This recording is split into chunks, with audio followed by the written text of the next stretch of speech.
가을 이사철을 맞아서 집값이 요동치고 있습니다. 무엇보다 청약시장 그리고 재건축 단지 움직임이 심상치 않습니다. 네. 집을 사려는 분들은 요즘 정말 고민이 많으실 것 같습니다. 오늘 저희와 함께 눈여겨볼 지역 어딘지 한번 살펴보시죠. 자, 도시와 경제 송승윤 대표 자리했습니다. 어서 오세요, 대표님. 어서 오세요. 안녕하세요. 네. 예. 네. 지금 아파트값 상승세가 지속되고 있다. 그리고 뭐 신고가 경신. 아니 우리가 몇 년 전에 했던 그거보다도 더 높아지는 데도 나온다는 얘기입니까 지금? 네, 그렇습니다. 지금 집값 분위기가 전반적으로 그 회복세를 넘어서 상승한 국면으로 전환한 지가 상당 부분 지났거든요. 그래요? 네. 꽤 상승한 국면이 길어지면서 이 매매값에 대한 그 변동률 추이들이 이제는 뭐 서울을 넘어서 그다음에 수도권, 그다음 전국까지도 상승하는 그런 추세라고 볼 수 있을 것 같아요. 다만 이런 항상 주택 가격이라는 것들이 시장의 가격을 선도하면서 끌고 가는 시장이 있고 네. 또 그 안에서 이제 후행적으로 쫓아가는 곳들이 있거든요. 그래서 서울 같은 경우는 빨리 달려간 만큼 좀 지쳐서 상승폭이 좀 둔화가 되고 있는 모습이라고 보면 되고 그리고 서울 외적으로 보면은 뭐 수도권 같은 경우가 눈에 띄고 있습니다. 지금 그리고 뭐 여러 가지 지금 뭐 점도표 같은 그런 표가 나오고 있는 것 같은데요. 이런 상승하는 국면 안에서 서울하고 제주도 같은 경우에 그런 가격 차이, 그다음에 전국하고 서울과의 그 가격 차이가 있다라고 보여지고요. 그리고 서울에 있는 가격하고 또 세종이라든지 이런 지역 같은 경우는 상승률이 상당 부분 많이 올라갔고 5억 이상으로 올라가고 있는 전국 평균보다 높다라고 보여지고요. 대전 같은 경우는 뭐 전국 평균보다 좀 떨어지는 그런 상황이고 가격 같은 경우도 다른 상승률보다 떨어지고 있는 그런 상황입니다. 그래서 지금 전국 단위나 뭐 서울 수도권의 가격들이 올라가고 있는 그런 상황이긴 한데 그래도 아직까지도 지역적인 그 격차라든지 이런 부분들은 좀 나타나고 있고 그다음에 소위 말하는 그 양극화 현상들 그리고 그 지역 안에서도 뭐 상품별로 가격의 선 뭐 이런 것들은 좀 달라지고 있다라고 보여집니다. 왜냐하면 이런 전반적으로 볼 때 지금 신고가 말씀을 하셨는데 신고가 상위 한 50건 중에서 서울의 아파트가 한 66% 정도 지금 차지를 하고 있는 그런 상황이거든요. 그리고 최근 들어서 대표적으로 압구정동 뭐 재건축 같은 경우도 뭐 압구정동에 있는 한양 아파트가 지금 그 53억을 찍었어요. 그래서 그 전때 대비했을 때 한 17억 정도 상승한 거고 그 성수동에 유명한 그 갤러리아 포레라는 주상복합 아파트가 있거든요. 거기 같은 경우는 15억 이상 상승을 해서 지금 100억까지도 거래가 지금 최근 된 그런 상황이거든요. 그리고 부산 같은 경우도 지금 눈에 띄고 있는 건데 부산에서 가장 대표적인 그 지역을 해운대 보잖아요. 우리가 뭐 우리나라뿐만 아니라 미국 같은 경우도 그 썬벨트라고 해서 뭐 마이애미라든지 이런 것들이 해변이 있는 곳들이 초고가 아파트들이나 주택들이 많거든요.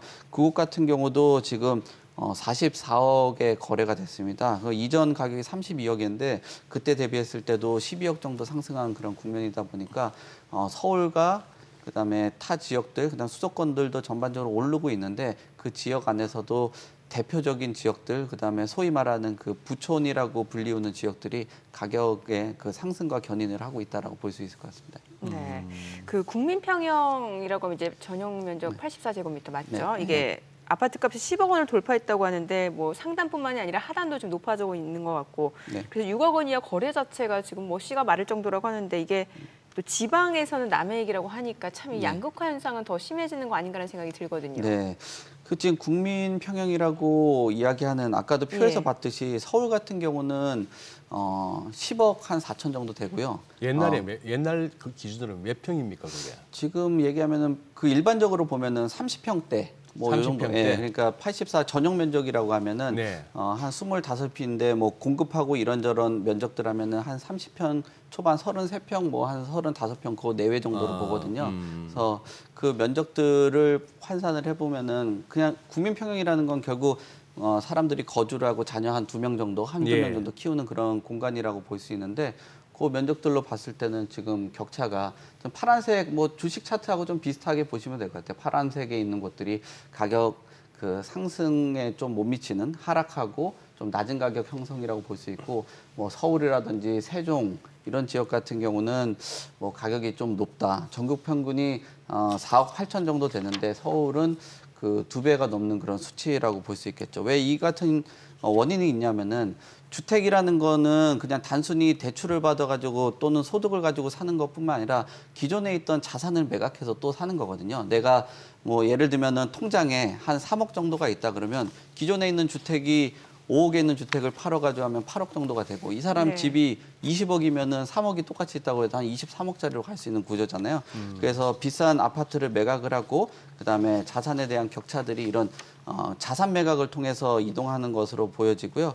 그리고 지금 전반적으로 보면은 지금 6억 이하의 그 아파트 같은 경우도 비중들이 일단 물량들도 줄어들고 있고 거래들도 15억 이상 되는 아파트가 대출이 되면서 지금 거래라든지 상승하는 그런 측면들 그다음 거래 비중이 높아지고 있는 상황입니다. 그러니까 지금 그 6억 이하 아파트가 2016년에 한 70% 정도 됐는데 전반적으로 줄어들어가고 15억 아파트에 대한 물량들이라든지 거래량들이 늘어나면서 지금 뭐 1월부터 8월까지 올해 기준으로 했을 때 한 17.5%까지도 올라간 상황이다 보니까 지금 돌파하는 그 구간들이 뭐 급격하게 지금 올라가고 있다라고 봐야 될 것 같아요. 네, 그러면서 지금 서울의 가격이 너무 많이 올라가다 보니까 예. 인구들이 서울을 탈출해서 경기도 외곽 쪽으로 또는 경기도의 뭐 정주 환경이 좋은 곳들 그런 네. 쪽으로 이사를 하면서 인구수는 경기도가 늘어나고 있고 서울 같은 경우 줄어들고 있는 그런 상황들이 주택가하고도 상당 부분 연관성이 있다. 뭐 그렇게 봐야 될 것 같습니다. 네.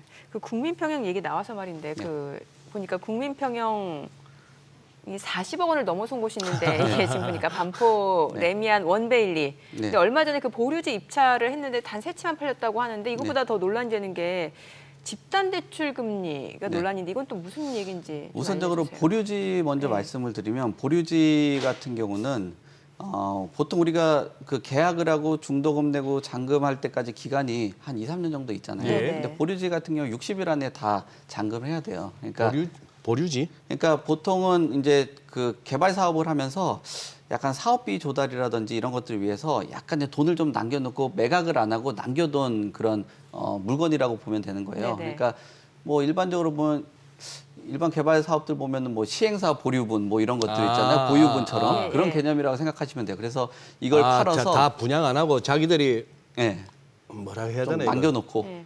뚱쳐 아니 아무튼 네, 그런 보유한 예. 것들인데 네. 그게 단점으로는 그 시간 안에 그 짧은 시간 안에 잔금까지 다 해야 된다라는 거 있고요. 그리고 그 매각 과정에서 보니까 물량들 보니까 왜 안 되냐면 이런 그 어떤 핵심 지역이고 한강변에 있는 곳들은 한강 조망이나 또는 그 층이라든지 로얄층 뭐 이런 것들이 중요하거든요. 그런 것들이 신고가 대비했을 때 조금 저렴한 수준이라고 해도 상품성이 그 단지 안에서는 좀 떨어진다라는 평가를 받고요. 그다음에 앞서 말씀드린 것처럼 뭐 이런 금리 같은 경우도 뭐 여러 가지 논란들이 있을 겁니다. 왜냐하면 서민들 같은 경우는 비싼 금리를 쓰면서 하는데 이런 초고가 아파트는 오히려 시중에 있는 금리보다 더 싸게 해준다. 네. 뭐 역마진 얘기까지도 나오니까. 그러니까 뭐 한편으로 봤을 때는 굉장히 좀 차별적으로 느껴지는 거죠. 근데 뭐 금융이라든지 은행이라는 것이 그렇습니다. 담보물이 좀 확실하면 예. 금리를 좀 그 싸게 해주고 그다음에 네. 상환 능력이 있고 또 앞으로 지금 시나리오 자체가 은행에 대한 금리도 향후에는 좀 떨어질 수 있다라는 것까지도 또 계산을 하는 그런 과정이기 때문에 이런 과정 안에서 그냥 단순히 어떤 사회적인 분위기라든지 어떤 시장을 그 외면한 시장 외적으로 좀 다른 뭐 변수라든지 생각들을 고려를 하면 심정까지도 고려하면은 좀 안타깝기도 하겠지만 뭐 돈이라는 게 또 때로는 또 냉정하기도 해가지고 그런 냉정한 모습을 보고 좀 판단한 그런 금리라고도 보여집니다. 이렇게 우리 송 대표님 나오셔서 이제 아파트 중심으로 이렇게 짚어주셨는데 이 아파트 쪽하고 상가 쪽은 영 분위기 다른가 봐요. 네, 그렇습니다. 그죠? 네. 다녀보면 상가 쪽은 온통 공실이던데요. 그렇죠. 지금 여기 지금 아까 레미안 원베일리 같은 경우도 지금 자영업자들이나 사업하시는 분들 사업이 어렵잖아요. 예. 그러니까 임차인도 잘 안 들어오고요. 그러니까. 그다음에 아파트 같은 경우는 담보물이라든지 상환 능력이 있다라고 보여지는데 그 임차인들이 들어와야지 그 돈 가지고 상환들 하고 할 거 아니에요. 네. 그러니까 금리가 시중에 있는 금리보다 또 높아요. 예. 그러면 대출 받아서 상환하고 하면 수익률이 은행 수익률 절반도 못 미치거든요. 그럼 결국 그러면 부동산 가격이 올라가 줘야 되는데 부동산 가격이 뭐 주택 몇몇 곳들 또 시장을 견인하는 곳들이나 가능하지 지금 수익형 부동산이 지금 얼음장처럼 얼어 있는 상황. 뭐 미국의 상업용 부동산들도 그렇게 망가지는 상황에서 국내 그 경제 상황을 고려한 상업용 부동산 상가 투자가 쉽지 않다라는 게 나온다라고 봐야 되겠죠. 네. 사실 어떻게 보면 뭐 국민평형 뭐 40억 넘었었다. 이거 대부분은 우리 국민들 관심 없습니다. 네, 그렇죠. 나하고 상관없는 얘기예요. 네. 예. 제 주변에 좀 상관 있는 분들이 있으세요? 아, 송 대표님 주변에는 네. 좀 있으시구나. 네. 커뮤니티의 차이네. 아니 직업적으로 뭐 아무래도 그럴 수밖에 직업적으로. 없습니다. 네. 직업적으로. 네. 아니, 재건축 쪽 얘기도 좀 해볼게요. 네. 저 뭐야, 뭐 목동 쪽도 지금 뭐 매물 거둬들인다 그러고, 네. 엄마 아파트가 뭐 억 단위로 값이 오른다 그러고, 지금 재건축 쪽에 뭐 희망이 보이는 겁니까? 뭐 희망이 예. 보이는 뭐 여러 요인 중에서는 지금 앞으로 그 국토부라든지 정부 측에서 전체적으로 보면은 예. 지금 인허가 착공이 부족하다 그래서 공급 활성화 대책을 자꾸 내려고 하는 그런 상황이거든요. 네. 그러면 결국은 금융에 대한 비용들 조달을 하고 또 서울 안에서는 공급할 수 있는 곳이 재개발, 재건축 뭐 이 사업장이다 보니까 아무래도 그런 기대감들이 큰 것 같아요. 그리고 서울 안에서는 뭐 다른 지역하고 좀 다르게 땅이 없는 그런 상황이잖아요. 그러니까 기존 주택을 멸실하고 새로운 아파트를 질 수밖에 없는 그런 구조예요. 그러면 결국 그런 기본이 되는 것이 그 재개발 지역이나 재건축 지역이거든요. 근데 재개발하고 좀 다르게 재건축 지역 같은 경우는 인프라도 갖춰지고 그 지역에서 오래 있다 보니까 자본 여력이 조금 있어요. 예. 그래서 아무래도 그 시장 안에서는 가격을 견인을 하는 가장 큰 그 부분이라고 보여지고요. 그리고 아까 행정적인 부분이라든지 사업의 속도를 올릴 수 있는 그런 방안들을 내놓다 보니까 좀 많은 자본들이 들어오는 것 같습니다. 특히나 일반적인 주택하고는 좀 다르게 재건축 시장 같은 경우는 투자 수요들이 들어오는 곳이에요. 그러니까 네. 가격이 오를 때는 다른 일반 아파트보다 가격이 급하게 좀 과격하게 또 오르는 경향도 있고요. 또 투자자들이 빠져나가고 시장에서 외면받으면은 가격이 급락하는 그런 모습들도 갖고 있습니다. 근데 지금 상황에서는 전반적인 상황이 뭐 그 역시나 재건축하는데 비용에 대한 부담감은 있겠지만 그 전반적으로 뭐 청약 시장이라든지 부동산 시장이 오르고 있는 상황에서는 뭐 투자자들이 들어와서 가격들이 좀 강하게 좀 오르고 있는 그런 상황이라고 볼 수 있을 것 같습니다. 실제로 뭐 청약 시장 자체도 뭐 고분양 논란이 있었던 그런 청약 단지들 지금 뭐 없어서 못 팔 정도라고 하니까 무순위 청약도 지금 경쟁률이 어마어마하다면서요. 그렇죠. 우리가 그 아파트 공급을 하면은 특별 공급을 하고 예. 1순위, 2순위하고 남은 물량들, 남은 물량들을 무순위를 네네. 하게 되는 그런 상황인데 남은 물량도 사실상 그렇게 많지는 않아요. 뭐 2가구, 1가구 이런 곳에 몰리다 보니까 와. 청약자 수가 엄청 몰린다고 하고요. 그다음에 흑석동이라든지 이런 지역 같은 경우는 뭐 소위 말하는 그 마진 자체가 뭐 5억이다, 6억이다 그런 얘기들이 나오고 있는데 지금 이것만의 문제가 아니라 분양가가 저렴한 곳이 아니라 비싼 분양가 뭐 이런 지역들도 지금 무순위를 비롯해서 분양이 완판되다 보니까 이게 지금 시장이 너무 청약 시장에 과열 현상들이 나타나는 거 아닌가 뭐 그런 생각들도 지금 하고 있습니다. 저 평균 경쟁률 보니까 뭐 어마어마한데 네. 저래가지고 저 2가구나 1가구 네. 어떻게 뽑는 거예요? 저기 뭐 청약들 해서 예. 경쟁률 하는 사람들 뭐 추첨을 통해 가지고 추첨으로? 뽑는 그런 과정이죠. 한 3,000명 정도 같으면 네. 뭐 가위바위보로 하든지 뭐 이렇게 막연하게 추첨보다는 좀 그래도 노력이 들어가. 네. 근데 저 뭐 가구 수가 워낙 그 두 몇 가구밖에 가구가 안 안 돼요. 되니까 그러네요. 뭐 그렇게 하면은 뭐 경제는 높아질 수밖에 없는 지금 구조죠. 아까 보여주셨던 저 네. 뭡니까 가격 매매가 상승률 이거는 분명히 저 거래가 체결된 상황에서 나온 통계치들이죠. 네, 그렇죠. 그냥 단순히 호가는 아니죠. 네, 그렇습니다. 지금 신고가라는 거는 결국 그 거래된 금액을 기준으로 하는 거기 때문에 또 그 주변에 있는 신고가들이 자꾸 발생이 되다 보면 그 가격을 기준으로 해서 뭐 청약이나 분양 가격을 매기게 되고 그 가격하고 이제 격차를 보면 이거 당첨되면 신고가 수준으로 얼마 정도 벌겠다 하고 뭐 투자자들이라든지 뭐 내 집 마련하시려는 분들이 들어오는 것 같습니다. 특히나 지금 뭐 매매 가격 변동률 지금 또 나오고 있는데 재건축 단지에서 계속 신고가가 나오고 있는 그런 상황이기 때문에 앞으로 이런 뭐 문제 그리고 청약에 대한 그 분양 가격이 자재 가격이나 뭐 이런 부분 때문에 더 떨어지지는 않겠다라고 생각하시는 분들이 또 많이 또 접근을 하고 있는 것으로 보여집니다. 네. 그리고 좀 전에 화면에서 봤던 그 광명 센트럴 아이파크 있잖아요. 이게 보니까 사실 고분양가 논란이 굉장히 컸던 건데 최근에 완판에 성공했다면서요. 네. 분양 가격이 높다라는 평가들이 많았죠. 예. 왜냐하면은 지금 가격들이 그전 같은 경우만 해도 뭐 이렇게 급격하게 올라가는 그런 상황들은 아니었고 지금 뭐 광명시의 주택 가격이 상승 전환을 하지 못했었거든요. 근데 최근 들어 가지고 아파트 가격이 상승을 했어요. 특히나 7개월 만에 뭐 거래 가격으로 했을 땐 3억 정도가 상승을 하다 보니까 이제부터는 가격이 올라가는 거 아니냐. 그리고 새 아파트에 대한 소위 말하는 그 프리미엄이라는 게 있거든요. 그런 것까지도 같이 고려를 하면서 뭐 청약 경쟁률이 높아지고 성공한 것으로 보여집니다. 다만 아마 이 가격에 뭐 내 집 장만을 하고 그다음에 추가적으로 분양가보다는 저렴하게 판단을 해볼 수 있겠지만 주변 시세랑 같이 비교를 해봤을 때는 예전만큼은 청약에 당첨되고 나서 큰 시세 차익을 거둘 수 있겠다라는 그 기대감들은 뭐 입주 시기 때는 뭐 좀 적지 않을까 뭐 그렇게 보여지는 가격선입니다. 대표님 저기 그 워낙 뭐 청약 경쟁률이 높다 보니까 이제 진짜 나 저 청약 저 분양 받아서 들어가서 살아야 된다 싶은 분들은 좀 이렇게 마음이 좀 조급해질 수도 있는데 네.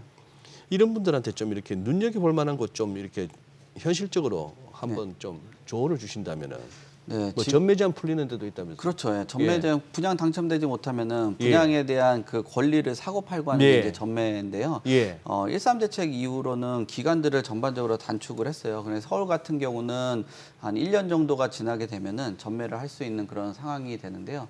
지금 나와 있는 것처럼 뭐 둔촌동이라든지 장이동, 길동 이런 지역들 같은 경우가 전매 제한으로 그 풀릴 물량들입니다. 지금 나와 있는 것처럼 둔촌동의 올림픽 파크 포레원 저기 둔촌주공이 되는데 저기 같은 경우도 10,000가구 이상이 거래가 될 수 있는 그 전매 제한 풀리는 분양권이기 때문에 뭐 입지도 나와 있는 곳 중에 제일 선호도가 높은 지역이잖아요.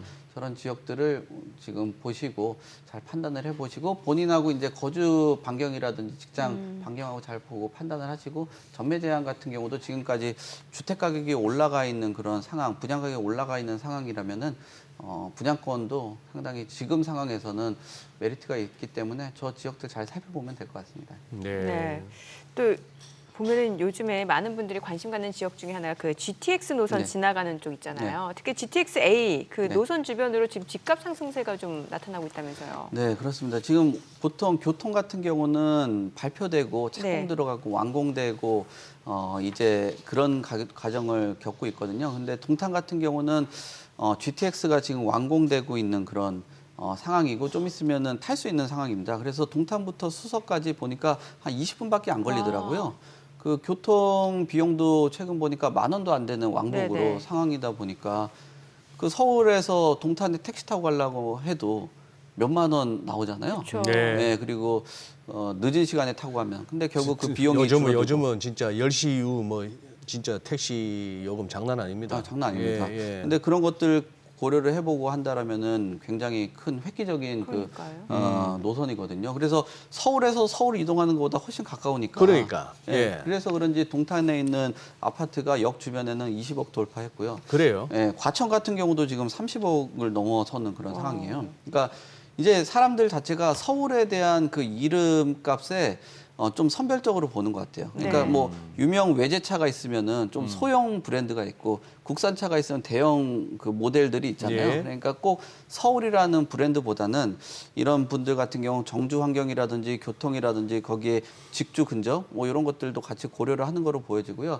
최근 들어서 제가 뭐 여러 가지 자료를 보니까 수도권에 있는 몇몇 도시 같은 경우 특히나 뭐 동탄이라든지 이런 지역 같은 경우는 서울의 몇 개구 빼고는 소득이라든지 소득 수준 그리고 지역 내 그 생산되는 그 GRDP 뭐 이런 것들도 훨씬 더 높기 때문에 구매력을 갖춰서 이런 사람들도 또 집을 사고 있다. 뭐 그렇게 네. 봐야 될 것 같습니다. 그래요. 네, 오늘 내용 잘 들었습니다. 고맙습니다. 네, 감사합니다. 고맙습니다.